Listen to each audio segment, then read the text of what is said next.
how did you take this path? Like, if you had to tell me something about yourself, journey last 15 years. And then I left India and I went to study autism and I went to study intellectual disabilities. And it's been a good 15, 16 years now. How did this journey of purpose find shape for you? It's just like a young girl's journey.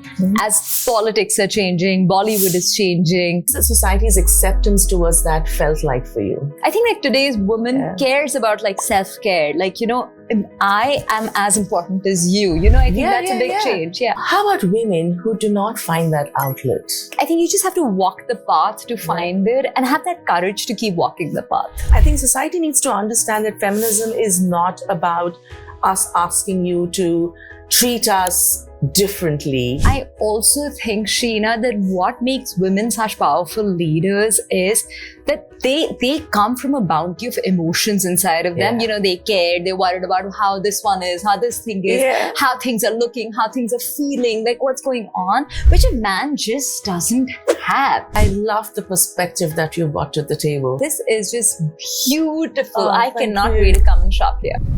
Hi, Devangana. Hi, Sheena. Thank you so much for being a part of People We Love series at Agashe. We're meeting after school. How many years has it been? I don't even want to say the number, but it's been really long.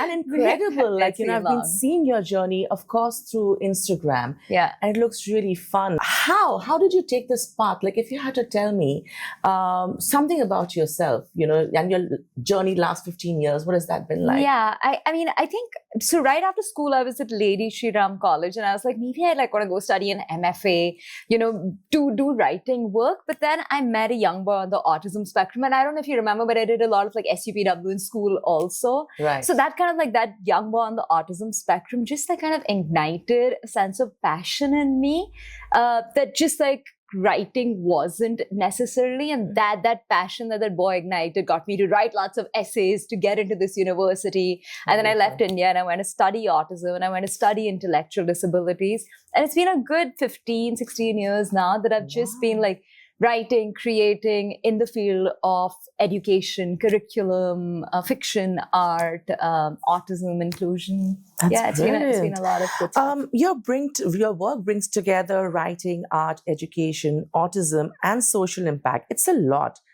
How did this journey of purpose find shape for you?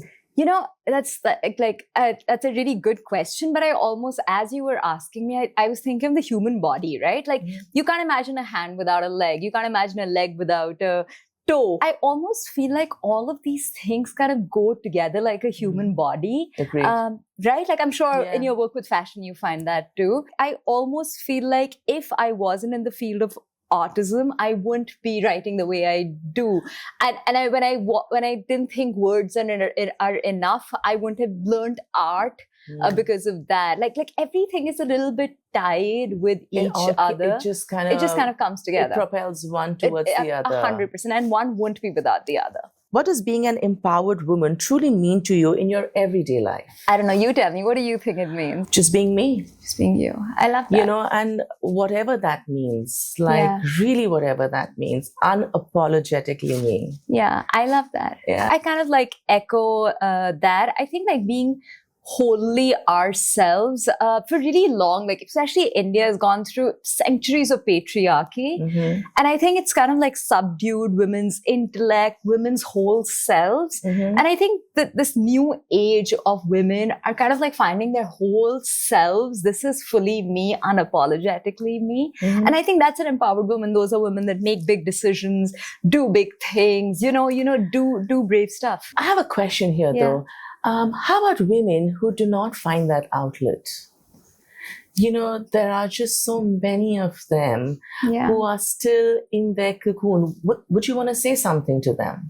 I mean, I think you've just got to like walk ahead in your path of womanhood to find your whole self, because I also think that your whole empowered self would look very different from somebody else's. Exactly. And I think you just have to walk the path to find it and have that courage to keep walking the path. Absolutely. Like I say that, you know, you do you is actually like literally very, very applicable 100%. over here. Because for everyone, it translates differently. Was there a defining moment when you realized your voice and work could create real change? Like, when was that moment for you? You know, I mean, I think every field has that defining moment, but because also I was in a really interesting field like autism, which can go like right or left, and a human being can steer it this way or this way. Absolutely. So I think I was like in that field with autism. And I also sometimes, the best way to communicate is words.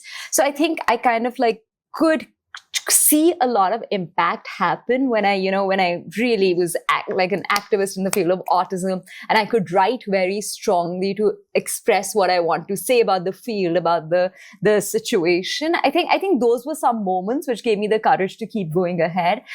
When I was at Columbia University, there were students from across the world, and that was the first big, and Mayo, we were like kind of cocooned and sheltered, right. And LSR was like a little mini Mayo after that. So going to Columbia University, where there were people from all over the world, really intelligent people, just like trying to find your voice, and actually like people being like, all right, yeah, what you're saying, like that, and I was 21 at that time. First, like all these big professors to be like, yep, what you're saying is brilliant, that's great. That kind of like gave me confidence, which I think propelled me forward.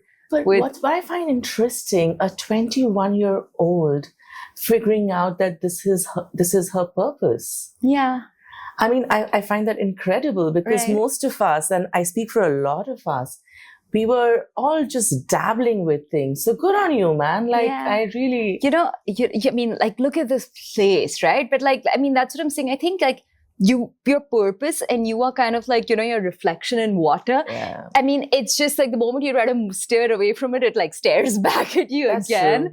So it's hard to kind of like leave it once you find what you're meant to do. As a solo founder of a large nonprofit, right? Yeah. Working in really difficult areas like autism, inclusion, how's that journey been for you? What keeps you motivated, even on some very difficult days? I think just the belief that this is it, right? Like, this is life, this is it, and there's no way out of it. So you're almost like, you're in a box and you have to find the way out of this door to get to the next. I think that there've been times where I'm just like, oh my God, like, where do I go? It's been like really, really hard, because you're in really difficult places. You can't sleep at night because of the stress. Okay, how am I going to fundraise? This is so hard to do. What am I going to do? But you just got to problem solve and move forward. So do you have a hack to keep yourself centered? Because, I mean, we all do our own thing. Yeah. What is yours? I think like doing work that you really love doing, right? So if I did something else, maybe I wouldn't be this motivated to keep problem solving at every step. So I think doing work that you really love doing, and then working out, meditating, self-care. I'm just like, I'm one of those people who sleeps like 7-8 hours every night. So do I. I eat well, I take good care of myself. I really appreciate that. I splurge on things I want to buy, I really appreciate that, because if we don't, and I always say this, that, as people who, and this is for everyone, but more so for entrepreneurs, if we don't prioritize ourselves, 100%. There is no way in hell that, we'll be able to do that for our own companies, maybe. Yeah. We can't be who we want to be. No. And I think like going back to when we were talking about empowered women, I think like today's woman cares about like self-care. Like, I am as important as you. I think that's a big change. Yeah. Yeah, absolutely. Agreed. What are some misconceptions about womanhood that you wish society would unlearn? I think women have to keep proving themselves over and over again. Not just proving themselves, but proving that, a man can do this, but so can a woman. We have to keep doing that for those misconceptions to stop even existing, for genders to then just find their equal footing in the way they have to. I'm not one of those women who thinks that everything that a man do, a woman can do, or everything that a woman can do, a man can do. Like, I'm not about like that, but I'm like, a woman should be allowed in a feminist society to live with her widest wings and then be like, oh, cool, like, Now let other people find what they can do around that. I completely, I mean, I 100% agree with you, because a lot of times people even misconstrue feminism as a call for equality. It isn't. Yeah. I don't want to be you. Yeah. I want to be the best version of me. Absolutely. So please allow. Absolutely. I mean, so many times there are conversations about, oh, but you can't heavy lift the way we do. I don't want to. Yeah. my body was designed differently, so was yours, and so it's true for everyone in this room, right? But let me be me and do the best that my potential can allow. Absolutely. Right? Yeah. I think society needs to understand that feminism is not about us asking you to treat us differently. Yeah. It's none of those things. And you know, what's really interesting is the moment, you know, we're trying to call it equality, it's almost like I'm competing to be what a man, to do what a man can do. Yeah. But I'm not. Like, I'm not interested. I'm not interested. Agreed. Right? Like I'm competing with myself to see how much better can I do with my work with the arts, with my work with running an organization. Absolutely. And it's got, and if a man is doing better than me, the gender doesn't matter, right? Like I'm like, that's what I aspire and strive to get to. I 100% agree on that. I mean, and that's something I wish people understood better. Yeah. That, you know, like there's this constant comparison, this constant need to prove. Yeah. Who are we proving this to any which ways, right? It doesn't matter. Yeah. Your upcoming fiction and art book about a young woman in the 80s. Yeah. Why did you choose to write about someone else's story? So I have like a couple of parts to share to this, but like, you know, Sheena, ever since I was like 21, I've been like writing for, you know, organizations, writing fiction. There were like a lot of like times where I taught a high school and they were like, Miss Devangana, like, could we like have you help us like write a fiction story about like something based in Japan? And I'm like, sure. And then I'd work on like writing a story for them because, you know, just because that was something they were interested in. So I've written a lot of fiction, curriculum, school musicals, all of that for really long. And somehow I find like my passion, my footing in writing really aesthetically and well about somebody else's, like how would I want to frame somebody's life, and maybe my emotions and my perspectives do like play in how I frame that character. But the first when I went independent with writing was a verse novel that I had written in pre-independence India. Wow. It was set in 1939 to 1947 in Delhi. And it was like about a Muslim girl in pre-independence India. Somehow like I can write better when I observe something outside of me than like, you know, like put things inside of me. Like, you know how with fashion, you're like, oh, this would look really good on you. That's a little bit like... If you had to get people searching, which is one of your most favorite work, like something that you've written and you would want people to look it up in? So my first independent work came out in 2023. It was called 26 Kamla Nehru Ridge Civil Lines, Delhi. It's a beautiful art and fiction novel. It's really good. And my next one is May I Bombay. It's set, because now I've known Bombay so well and I know so many young women in Bombay. So it's set in the 1980s of Bombay. It's just like a young girl's journey as politics are changing, Bollywood is changing.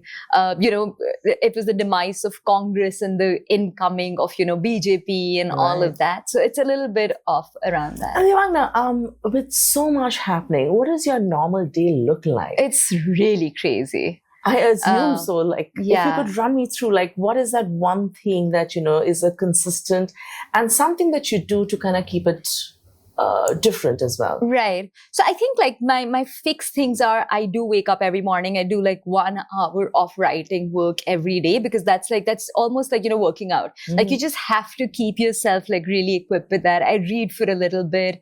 Then I visit the work that Bristle is doing. I spend about 6-7 hours doing that. So that's my fixed day. And then like, you know, then there must be something like that. So they're like, where some of these just like, oh, dress up as something and get to somewhere. I'm like, what? Or like, you know, there's some interview with somebody, or like some brand is like, wear our clothes and like make a reel. So those are like little surprises that I have every week. Otherwise it's super low key. And, oh, wow. I like that. What's been the most challenging part though of this journey? You know, we speak about the highs, but I'm sure there are days which are difficult. And what you do when things get difficult? I think whenever, and I'm sure you've done it with Agashe, but like whenever you're getting on a journey and you're trying to build it, nobody around you can see the vision that you can see.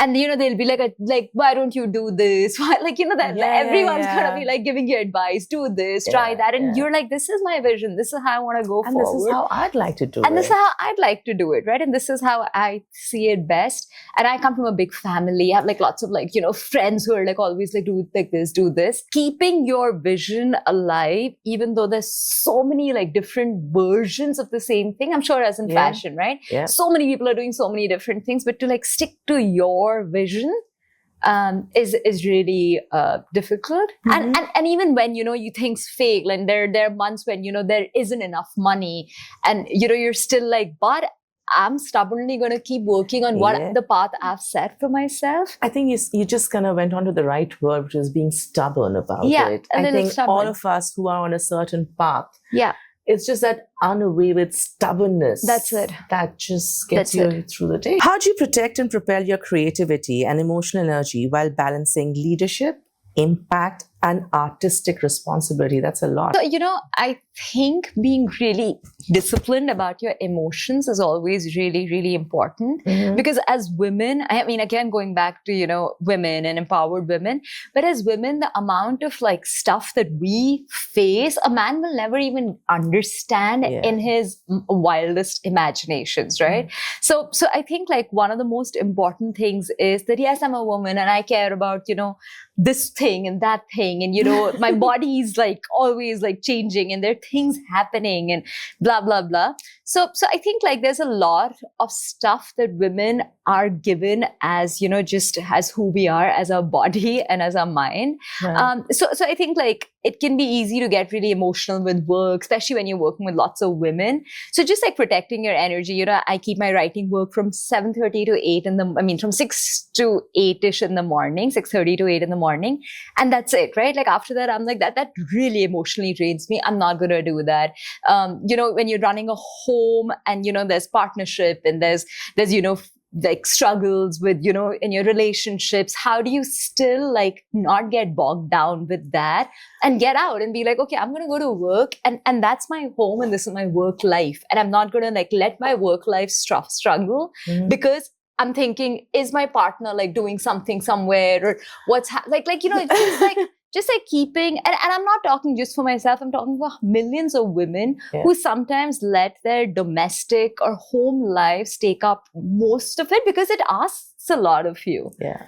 And to every day just be like, this is the amount of energy I can give to my home and it's my 100% here, but I'm out now and I'm going to do it. You feel like a bad person sometimes because you're just like, who am I? I'm so evil. But No, but again, why do we need to apologize for that is the question. We need to compartmentalize our lives in a way where we are 100% present wherever it is. Yeah. Right? If I'm at home, I don't want to be bogged down by thoughts of what happened at work. Right. And vice versa. Exactly. Yeah. Right? But along with that, there's, I think, another call of help that I think women forget to reach out. I think partners need to be slightly more empathetic in that sense as well. Yeah. And step up when needed. Right. I mean, I have a lot of women who work with me. And what I realize is that each one of them incredible in their way. Yeah. But what keeps them from, again, reaching their 100% potential is just that one person back home who did not agree to help when it was needed. Yeah. Yeah. Them missing the bus constantly, whether it be a promotion, be a better job. Yeah. It's always them sacrificing. And I think that, I just wish that, and it's not just for the partner, it's for everyone back home, you know. Yeah. If you give them the platform, and that guidance and support, what women are capable of, I mean, you and I both know we've known incredible women through our journey. Right. And I just wish that. Yeah, that's it. Yeah. But I also think, Sheena, that what makes women such powerful leaders is that they come from a bounty of emotions inside of them. They care, they're worried about how this one is, how this thing is, how things are looking, how things are feeling, like what's going on, which a man just doesn't have. Like they just inherently aren't built like that. But I think like that gift that women have of like really being emotionally attuned to everything also bogs us down. It takes it takes us a lot more energy to do something for a man, which will take 2 minutes. I know we made to apologize for that again. Yeah. Because I know so many times I've been advised to not be so emotional about someone at work, not feel, how can I not feel? Yeah. That's what I'm made of. Yeah. I will care about you if you've hurt yourself. I will check on you. I mean, it's just inherent nature. Right? But again, we're told that, because it's a man's world. Totally. So our high EQ is made to look like a weakness. Right? I mean, so many times, women in leadership, they're asked questions like, hey, you have a child. Will you be able to step up on the day? Right. Hell yeah. Yeah. Back in school, right? Like we were made to be tough. Yeah. I remember this time when I had to go for a swimming competition. Yeah. I got my chums. Yeah. And I was told to shove a tampon and just get on with the show. Yeah. And I'm so thankful for it. Yeah. Because those things that make us seemingly weaker. Right. Just became no conversation. You learn to just move with it. Yeah. What would you say to women who want to create an impact but don't feel ready yet? I also want to take this pressure off like women, because these days there's so much like attention on, you can be this and you can, there's like a lot of powerful women out there. And I think any woman who's truly living her best life and who's, empowered, and even if she's just at home, hanging out, being a great wife, being a great mom, or just like even a single mom, like, or like whoever. But as long as you're living your best life, in whatever, like with your moods and with your chums and with your everything, if you're living your best life, you're creating a little bit of an impact. And if you think you have the energy to do more, go do more. If you think you have in it to do more, do more. So I think like any woman who wants to create an impact, I'd be like, take a step. And then if you feel like I can take 3 more, take 3 more, and then take 6 more, and see how much you can push yourself, because that's how you're going to like draw a little bit of a chalk line. And then somebody might be like, oh, I want to follow that. Right? Yeah. Like you've just got to like take little leaps, and then more people, if they like it, they just like go along. I actually love that perspective, because yes, I mean, there's this constant pressure. I mean, and I don't know why at one point we are told to be homemakers, and that's that, which is also fine. I mean, if that's something you choose, but the choice, if you chose a certain life path for yourself, even if you're doing well, you wouldn't be credited for it as much as a man would have if he was on the same path. You would be at times made to feel bad about the fact that you chose your career over, like, I have a very dear friend, she's a mother. And I know for a fact that she had to hide her pregnancy from her clients because, the client might just judge you. So there's just so much judgment happening around you. What you a smart man is like, wow, that's hot property. But a smart woman is like, oh, she's cunning. She's a threat. She's up to something. I mean, but like that's generations of patriarchy where women were meant to be, just beautiful and docile and sit at home and manage the house and, be domestic. What is the society's acceptance towards that felt like for you? Because what you're doing is really like you're putting yourself out there in a field where a lot of people wouldn't have thought so. I mean, I've always, it sounds super filmy, but I've always done what I think is right by me. And that's really important for me, right? Like right from when I was 21, nobody even in India knew what's autism, but I was just like, this is what I really care about. This is what I want to do. And coming back, I used to earn I used to live in Hong Kong. I used to earn in US dollars. Wow. I lived a really good life. I'm like, I don't need to come back to India. What am I going to? And my family's like, yeah, don't come back, live outside.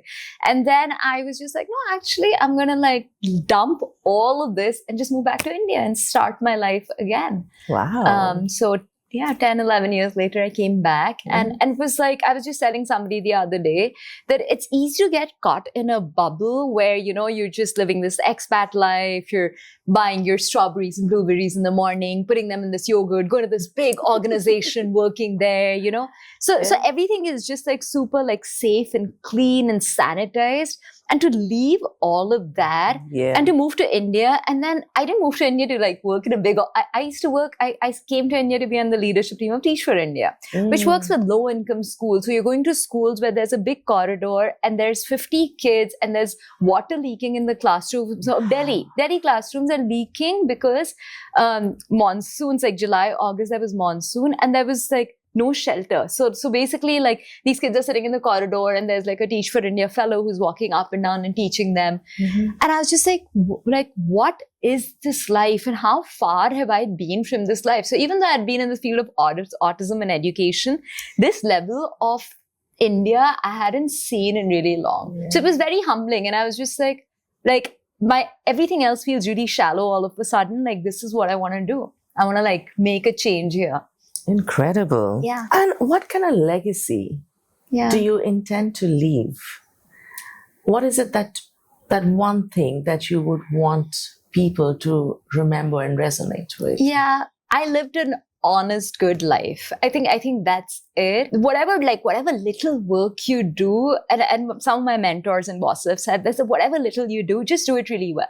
Otherwise, don't do it, right? Like, you don't have to do something really big, but if you're doing something really small, just do it really well.